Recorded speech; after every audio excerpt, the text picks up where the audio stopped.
وهي أيضا مميزة.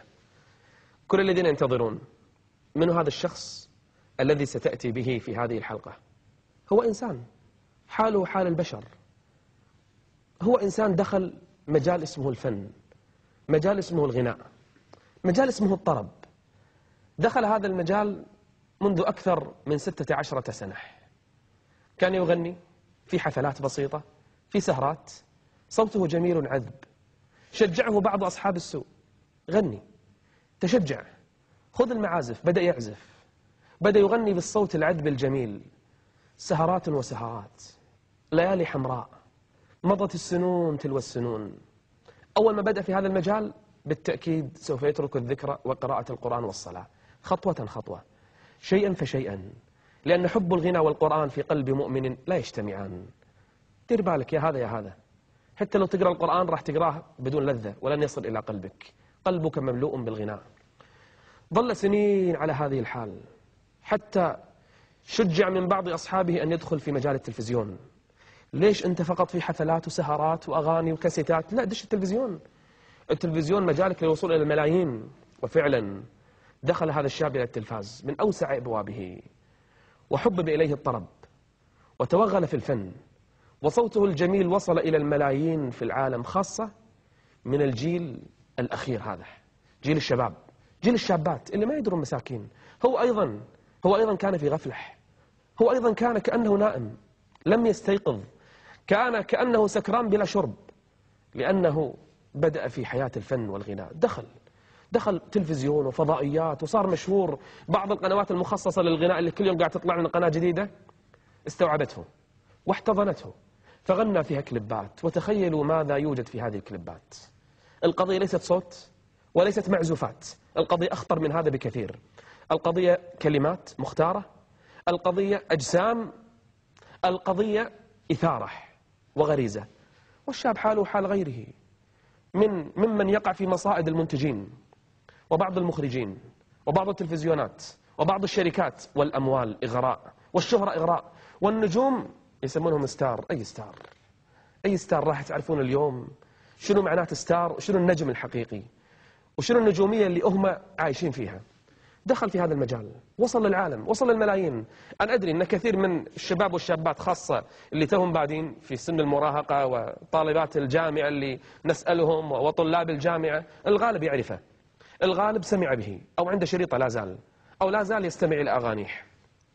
دخل في هذا المجال، وفي ليلة من الليالي بعد أن أحيا ليلة حمراء وفي جوف الليل الآخر رجع إلى بيته، لا صدق ولا صلى ولم يذكر ربه ولم يقرأ القرآن، وظل سنوات هاجرا لكتاب الله وللصلاة، لأن حياة الغناء ما تشجعك لا على صلاة ولا على ذكر.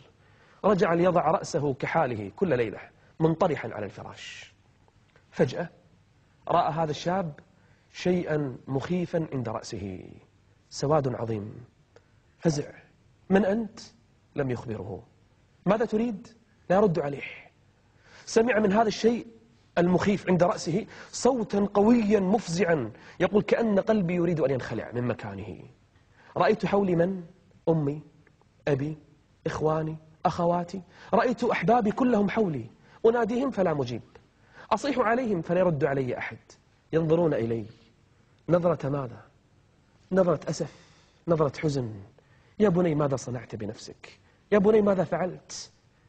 لم يعلم أن هذا الذي عنده ملك الموت. سألته: ما كنت تدري أن ملك الموت؟ قال: في حياتي ما عرفت شنو ملك الموت أصلا، ما أعرف في شيء اسمه ملك الموت.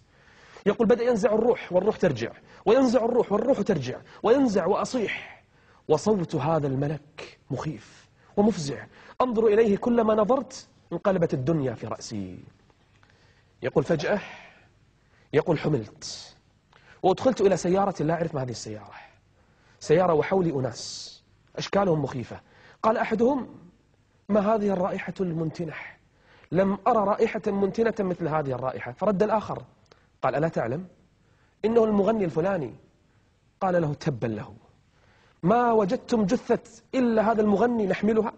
لو كانت جثة غيره، لو كانت جثة إنسان مستقيم إنسان صالح، ما لقيت إلا هذا المغني، تبا لهذه الرائحة. يقول: وإذا بي أسرع وأن أنظر إليهم، فقال أحدهم: ما يدريكم لعل الله يرحمه، ما يدريكم لعل الله يرحمه. يقول إلى الآن ما أدري إيش القصة، ما أدري أن القصة قصة موت حقيقي. يقول حتى أدخلت إلى المغسل، رأيت الماء، سمعت صوته، علمت أنني مت وخرجت من هذه الدنيا إلى العالم الآخر. المفاجأة أنه رأى في المغسل من؟ رأى في المغسل كل أصحابه المغنين المشهورين، رآهم معه في المغسل. يقول نظرت إليهم يضحكون، يقول وفهمت من وجوههم، فهمت من وجوههم أنه فرحانين، يأمرون بي ويفرحون أنني أمر بي إلى جهنم. يقول وأنا فزع وأنا خائف أناديهم فلا مجيب. يقول فجأة حملت إلى القبر، يقول رأيتهم فقلت لهم أين تذهبون بي وأنا أصيح؟ أين تذهبون بي؟ ماذا تصنعون بي؟ يقول حتى وصلت إلى قبري فوجدت أحد أصحابي المشاركين في برنامج ستار كذا في إحدى القنوات الفضائية، يقول رأيته أمامي عند القبر، يقول فضخ رأسه، رأيته قبري، رأيت قبره قبل أن أدخل إلى قبري، فضخ رأسه. يقول فجأة صرخت فزعت فإذا أمي توقظني من النوم، قالت لي يا فلان قوم، يا فلان قوم. يقول لم أرد عليها، ظننت أنني في العالم الآخر، ظننت أنني قد مت. يقول لم أرد على أمي، خرجت من فوري، ذهبت يمين يسار أبحث. يقول جلست أبكي وتذكرت أن الله قد أمهلني